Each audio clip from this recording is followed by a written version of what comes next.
یہ دستور عثمانی ترکی زبان میں جاری کیا گیا تھا، بعد میں اس کا عربی ترجمہ بھی شائع کیا گیا۔ اس کے خلاصے میں پہلی ایک اہم چیز ہم یہ دیکھتے ہیں کہ ریاست کا اقتدار خلافت اسلامیہ کبریٰ کے قائم مقام ہوگا اور آل عثمان کے بڑے بیٹے کے سپرد ہوا کرے گا۔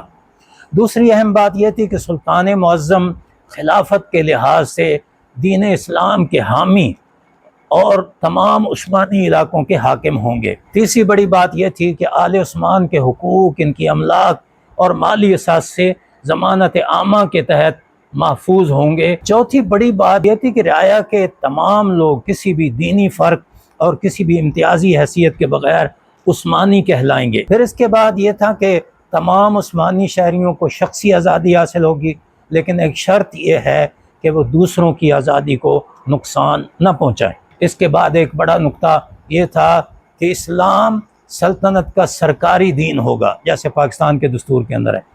دیگر ادیان کے پیروکاروں کو تحفظ دیا جائے گا اور فرقوں کو اپنی خصوصیات برقرار رکھنے کا حق حاصل ہوگا، مگر شرط یہ ہوگی کہ اس سے عمومی سکون و اطمینان یعنی امن و امان اور تہذیبی رواجات کو کوئی نقصان نہ پہنچ سکے۔ اچھا، اس وقت دستور کے اندر یہ بات شامل کر دی گئی کہ مطبع خانوں کو قانون کی حدود کے اندر رہتے ہوئے چیزیں شائع کرنے کا پورا حق حاصل ہوگا اور انہیں پوری آزادی حاصل ہوگی۔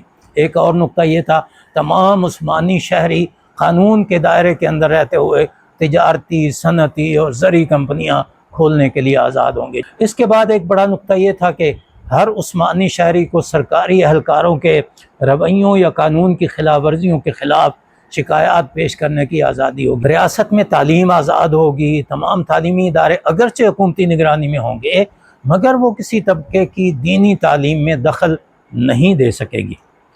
تمام عثمانی قانون کی نظر میں برابر ہوں گے اور ہر شخص کو اپنی اہلیت اور صلاحیت کے مطابق ریاستی خدمات پر مامور ہونے کا حق حاصل ہوگا۔ ایک اور بڑی بات اس کے اندر یہ بتائی گئی تھی کہ حکومت کو کسی جرم کے تحت لوگوں کی املاک اور اموال ضبط کرنے سے روک دیا گیا ہے، اور اس کے بعد یہ کہ ہر قسم کے تشدد اور اہانت پر پابندی لگا دی گئی ہے۔ پھر یہ کہ مجلس وزراء، مجلس وکلاء، یہ مختلف اسمبلیاں بنائی گئی تھیں، شیخ الاسلام اور نمائندگان پر مشتمل حکومتی مشینری تشکیل دے دی گئی اور مختلف محکمے قائم کر دیے گئے، انسٹیٹیوشنلائز چیزوں کو کر دیا گیا اور اس کے اندر دوسرے لوگوں کا عمل دخل جو ہے وہ بڑھ گیا۔